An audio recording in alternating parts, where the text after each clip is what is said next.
What's up, guys? Rev Sauce TV here. Make sure to rate, like, and subscribe. Hit that bell icon for the latest and greatest that comes to my channel. I do have a current donation goal going on for the channel. I do have referral links. I do have streaming places down below. Check out everything down below for me. We're going to get into NXT tonight for 10/3/2023. Honestly, I'm just going to be real with all of y'all.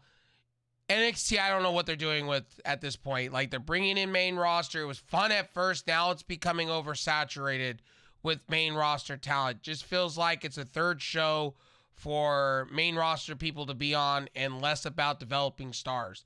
NXT has lost what I feel, in my eyes, is the idea of developing talent. And I feel like I get the idea that they want to put rookies in with established talents, and I get they want to develop that way. They do that on Ring of Honor. They do that to a certain extent on Rampage. But I really want to see developmental talent go after developmental talent and see how the future is going to look within WWE's byproduct. You know what I mean? And tonight, Dominic Mysterio did not need to win that North American title again. I get the fuckery that happened. I get the circus hokey act that they're doing with the Judgment Day. It was a little bit too much for me tonight. I would have rathered have Dominic win clean. Dominic needs to look more convincing as a heel.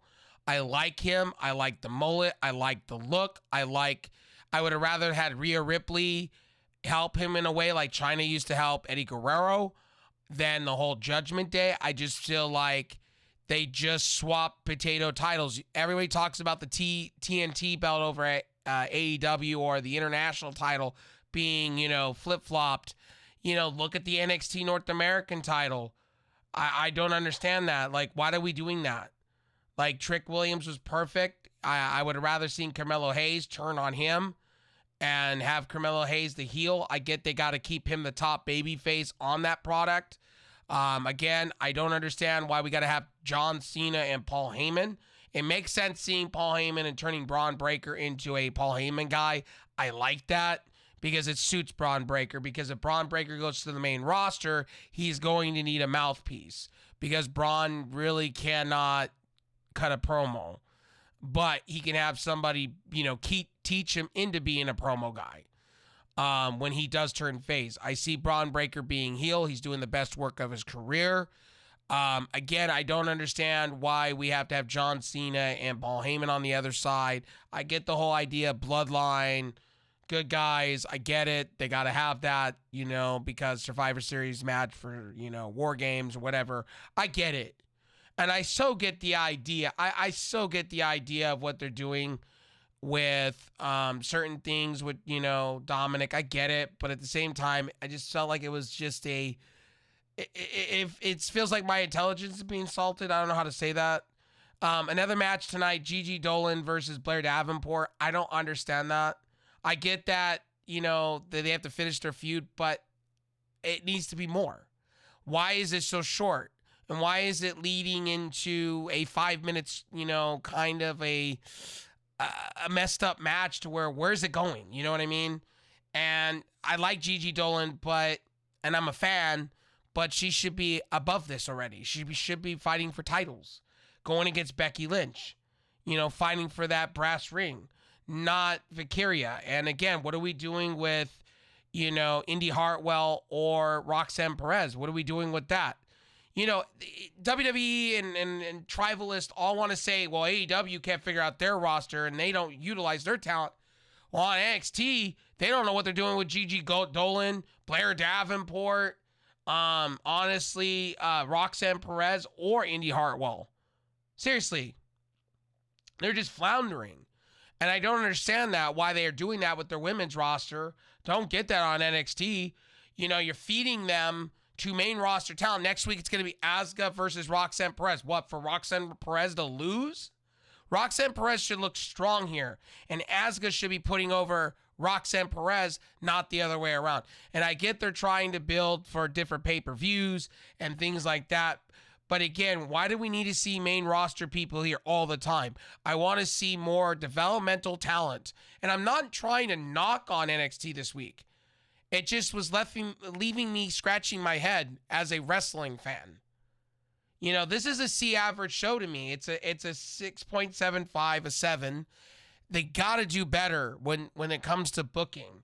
And to me, I would rather see what I came to love from NXT with the fact that it was like this wild brand and it was getting the 1.5 million people to watch a week, was the fact that they had developmental talent bringing out good stories, and you had character creation like Becky Lynch, like Sasha Banks, like Bayley, you know, and then you had DIY, the building of that. You had building of characters, you had substance, and you had good commentary.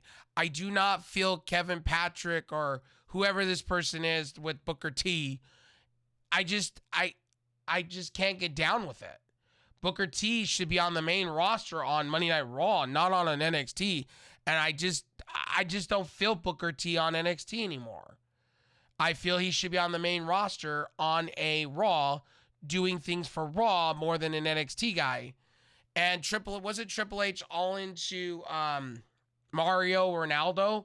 Why didn't you bring him back and put it on NXT? You know, I think he's a free agent. I think he's been wanting to be back in WWE or wrestling in general. He was on Impact about a year and a half ago. You know, I know he's a spook case, but at the end of the day, he brings substance. And on NXT, I just don't feel like there's substance there. And I love Booker T, but I feel Booker T is more presentable on Raw. He should be on Raw. Raw needs more there. And I just feel like, you know, hey, they could put somebody else, you know, on commentary. They could bring somebody in. There's plenty of names out there they could bring from, you know, they can even bring back, if they wanted to, Great Wall, if they wanted to, or they could bring in the other commentary guy, or Josh Matthews. They could bring in many different players if they wanted to back into WWE. It's been years since Josh Matthews has been there, but that's just my personal opinion. You know, like, take it for what it is. But I love how Tribalist for WWE want to turn around and say AEW doesn't utilize their talent. NXT don't. That's a WWE byproduct, right? You're not utilizing your talent properly. And it's the same with Raw, and it's the same with SmackDown. So for people to tell me, oh, well, Miro's not being used, or this person's not being used, have you not seen a Cedric Alexander match? Have you not seen what's going on in NXT, where I'm scratching my head going, what have they been doing with Indy Hartwell all this time? Letting her flounder in catering. Like, Indy Hartwell's the shit. Indy Hartwell should be a 2-time NXT champion at this point. Same with Roxanne Perez, and you should be having these feuds, but you bring in main roster and you shove them to the side, which you should be developed for the future, not digressing it. And that's the way I feel like with John Cena coming into NXT, or Paul Heyman, I just feel like it's degrading the people that you're trying to build. You have so much talent to build, and we still haven't seen Jade. They promote Jade hardcore. Where is she? You know what I mean? She should be right here, right now. But Gigi Dolan and Blair Davenport tonight was all over the place. Seriously, all over the place. And it's like they're just putting filler matches. And if the way the announcers, Booker T, was making it, this is an important matchup. If this is a blood feud, it needs to act like a blood feud. Like, I love Gigi Dolan. I think Gigi Dolan should be on the main roster right now instead of Ember Fire and the other one. And Blair Davenport should, because they're ready for the main roster. But when you put up matches like this, it's like, what are we doing as in people? Like, who's booking this shit? If it's Shawn Michaels, was he drinking? Was he drunk tonight? Because I just don't get it. And Valkyria, again, this whole I looked up to you and main roster this and main roster that and blah, blah, blah. It's like, I honestly, I want you to beat people up. You are built like the Hunger Games. Like, Raw, you're a fired up person, and I just didn't feel that tonight. And Roxanne Perez, why is she coming out as a screaming, like, Chelsea Green, Karen kind of character? When you're a face, be a face and come out and beat the shit out of people and look badassery. I feel like they don't know what to do with Roxanne Perez, and I feel like they don't know what to do with Indy Hartwell, because Indy Hartwell was brought up to the Raw roster and has done jack hole. Like she should be fighting Rhea Ripley for a title like they were doing in NXT. Why are we not doing that? Why are we not putting Indy Hartwell on SmackDown and giving her a whirl over there and doing something? Why is she relegated to crappy main event, crappy this, crappy that, and honestly shouldn't even be on NXT? She should be up higher. I'm left baffled. The opening segment opened up with Carmelo Hayes and Trick Williams and Ilya Dragunov. Honestly, Dragunov is the shit. He is really the standing bearer of that, but he should have been champion a long time ago. They dragged along Carmelo Hayes' title reign, and I love Carmelo Hayes, but he's going to be your African-American version of John Cena, what they're going for. Kind of that Kobe Bryant-esque kind of guy for NXT. And probably main roster. So Trick Williams, I honestly is going to turn heel. It's either going to be either way. As I don't see Carmelo Hayes going heel. I don't know. They got Braun Breaker, one of the top heels. I don't see Carmelo Hayes doing that again. He's already been heel. Do we need to have him heel again? No. And, Carmelo Hayes being a little salty. I get it. Salt of the earth. He wants his title back. I get that. And I honestly get why they pushed Trick Williams, but Trick Williams was going to be a transitional champion. He looked out of place tonight. But I did like Trick's going to whoop your ass. But they went, Trick's going to whoop that. You know what I mean? Or whip that. Whatever. I like that. Honestly, I didn't think Dominic should have won here, but I get it because honestly, they have nothing on the main roster for Dominic to do. So having him have the title. And were they going to really have him lose to be kicked out of the Judgment Day? No. That mommy-dommy thing has got to continue. It's the whole, mistress or dominatrix thing. I get it, what they're doing, and I get why they're doing it. They got to keep him, high up here because supposedly rumor has it that he's going to have a face versus or mask versus hair match at some point on the main roster for like Royal Rumble or WrestleMania or one of them. And, at the end of the day, I think that's cool, but they got to keep him, they got to keep Dominic looking like a dominant force. But it just felt like he looked weak tonight. Again, I covered that Gigi Dolan stuff. Again, Mackenzie Mitchell is trying to interview Kana James, who was on the phone, which was all fake. And she says, where's my money and this, that, and third. And basically says she's going to make Roxanne Perez's career a living hell. She's jealous because of this, that, and the third. It's a typical thing. Again, Kana James should be more. I think this has been overplayed. I'm better than you, and I'm going to show you why I'm better than you, or I'm jealous because you're better than me attitude, and I'm going to show you that with Asuka coming in and fighting you. I feel like there's going to be some fuckery in that match next week.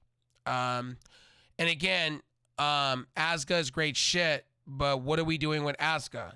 Asuka was your champion to glorify be a jobber now. So what are we doing with that?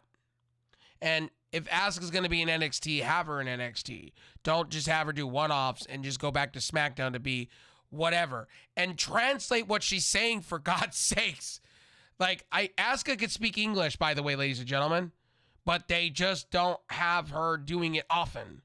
She does speak English, by the way, ladies and gentlemen. She wrote for Japanese Xbox. She was an Xbox fangirl at one point, ladies and gentlemen. Just saying. Kana Jordan defeats Aya in this women's breakout tournament. Who cares? They both look greener than shit. And it was, I thought that bear hug stretch was a little bit not that great. And again, we're teasing Brian Pillman Jr. about time. Brian Pillman Jr. should be pushed already and ready to go. They should boost him to the moon and back. This man should be fighting for titles already. North American right off the rip.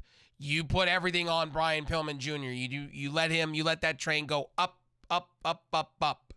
Brian Pillman Jr. could be a Paul Heyman guy too. Again, Braun Breaker's going to be there, but again, if you want to go there, Brian Pillman Jr. would be perfect. They want to go that way. Tia Hall and Juicy Jane. Again, I like Juicy Jane in JC Jane with the toxic attraction. It works perfectly here. She works good at with another person.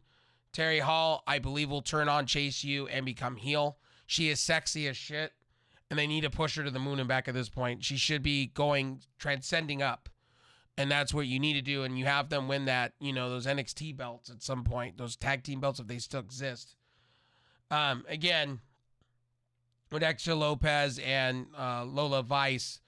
Again, this was a quick match, squash match. They defeated, like I said, with a submit on Lopez with a Kimura. Again, Hall is really good stuff, or Hale's good stuff. Again, Chase U, I don't know if that's going to last very much longer. I think Chase U should break up at this point and let them all go after, different titles and stuff like that. But that's just me. Again, and Carmelo Hayes, he said he had plans. He has John Cena by his side. John Cena said, never give up. Trust your instincts. Take your vitamins, brother. And basically, Carmelo Hayes is pretty much getting a torch handed to him, technically. So I see him as the African-American version of John Cena at this point. I do. I really do. It suits him. I could see him being about the children. I could see it. He's got the build. He's got the look. He's a little shorter than John Cena, but I could totally see it. And I like Carmelo Hayes. Anything Carmelo Hayes does, I like. I like the fact that he was doing the rafters thing. He's still doing that. I like when he was North American champion and even NXT. He doesn't need another NXT championship reign. What he needs to do is start a feud with Trick Williams, and let's have that blood feud. Or let's keep it going with Braun Breaker and then have Trick Williams screw him over at the end. I'd be okay with that. Now, I get why they're having John Cena and Paul Heyman. I get it. 100% get it. But at the end of the day, as I will tell you guys here on this video review of NXT for this week for 10/3/2023, I wasn't a big fan. I thought Carmelo Hayes should have turned heel, but then having time to think before this review, it would make no sense to have Carmelo Hayes turn back into a heel. I'd rather Trick Williams do it here. And you're going to find out why. It's probably going to be a bad feud, but it's going to turn out good. Whole Dominic Mysterio thing makes Dominic look weak, but I understand it. But at the same time, it was very hulky and wishy-washy. And I'd rather seen Rhea Ripley there help him get the win. So she, vindicates what she said on Raw, that she is the real Dommy Mommy. She's the bitch that runs the place, basically. Or the face that runs the place, as AJ Styles says. But again, Rhea Ripley is the Judgment Day, and at the end of the day, you got to see why the Judgment Day does what they do. Again, Perez, what are they doing? This whole NXT thing, I just don't understand what they're doing. I mean, you have too much main roster, and it shows when your developmental talent is getting squashed. Or you have hulky matches and wishy-washy and rinse and repeat matches. Gigi Dolan should be doing more than what she is. I love NXT, but I feel like if you're going to bash AEW for misutilizing their talent, you got to point the finger back at WWE too. Both companies are doing this kind of the same thing with questionable storylines, questionable this. But I will say WWE is doing a little bit better. AEW is starting to step up their game. But I'm not trying to compare the two products here. But the very same people that say WWE is doing things right are the same very people that are saying AEW does bad when equally WWE does the same shit. They pump up these stars for weeks at a point, but you don't see them on NXT television. You don't see Jade. Jade should be automatically debuting already and being ready to go. I get probably Fastlane we're going to see her. We're probably going to see Brian Pillman Jr. probably at Deadline, or we'll probably see him at Hollywood Havoc at some point down the road. Again, we got vignettes for him. I'm excited for him. I think he's going to be the future of WWE at some point, and AEW dropped the ball. This is truly the one that AEW did drop the ball with. And I really hope that AEW keeps, Wardlow and things like that, but there is rumors of CM Punk coming into WWE, and with Paul Heyman picking up new talent, is CM Punk going to be a Paul Heyman guy when he comes back? Who knows? Anyway, and there was leaked stuff out about CM Punk, but that's for a different news story in a video. Anyway, this show was a C average for me. Again, Kyria could have been better. that whole opening segment. Tegan Nox looked really good tonight. Tegan Nox, trust me, she could have been pushed to the moon and back, but got hurt, and then WWE didn't know what they had in her until they released her and brought her back with Dakota Kai. And that was a Triple H move, honestly. Really. I just think tonight, a little bit of a drop of the ball from NXT, a little bit, and too much main roster on NXT. I think NXT's lost their way a little bit, and I get what Nick Khan's trying to do here. It boosts ratings, and I get it. But how much of boost ratings you need before the product becomes stagnant and stale? You need to develop talent. And again, what made Black and Gold so good was the fact that you had talent that you knew was rough, but could turn into something like Sasha Banks, Bayley, you know what I mean? And then you had, Braun Breaker developing, and I just feel like Braun Breaker's doing the best of his career, but I feel like that's kind of stalled a little bit, just in my opinion. I think Paul Heyman, I think they're going to set him up, to be a Paul Heyman guy. I really believe that going forward. Again, like I said, I get why WWE's doing the main roster stuff here on NXT, but I just wish they would focus more on their farm system talent.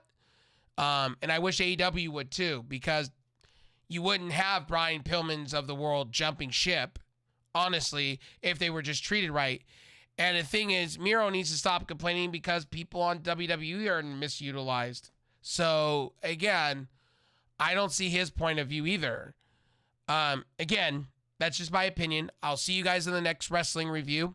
This is a C average show. I would say 6.75, maybe a 7 at best. It's okay. And honestly, at the end of the day, I have no matches of the night. This was just a fallout show that had a transitional champion lose the belt, which they shouldn't have lost the belt. If you're going to have Dominic come in and destroy somebody, you should have had him win convincingly. Maybe with some fuckery. But, at the end of the day, again, I love Dominic. I love what he stands for right now in the current state. It didn't have to be the way they did it tonight. And that's just my personal opinion. Anyway, I'll talk to you on the next one. Peace.